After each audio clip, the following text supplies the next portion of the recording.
మాజీ ముఖ్యమంత్రి వైఎస్ఆర్‌సీపీ పార్టీ అధినేత వైఎస్ జగన్మోహన్ రెడ్డి గారు అధికారంలో ఉన్నప్పుడు పేదవాడి ఆరోగ్యాన్ని ఏ విధంగా చూశాడో మనందరికీ తెలిసిందే.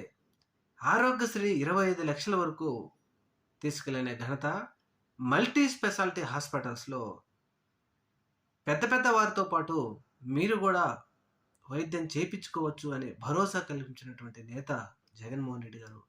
ఆంధ్రప్రదేశ్ రాష్ట్రంలో పేద, బడుగు, బలహీన వర్గాల ప్రజలకు విద్య, వైద్య రంగాలలో మరి ఈరోజు ఆ పరిస్థితి ఉందా?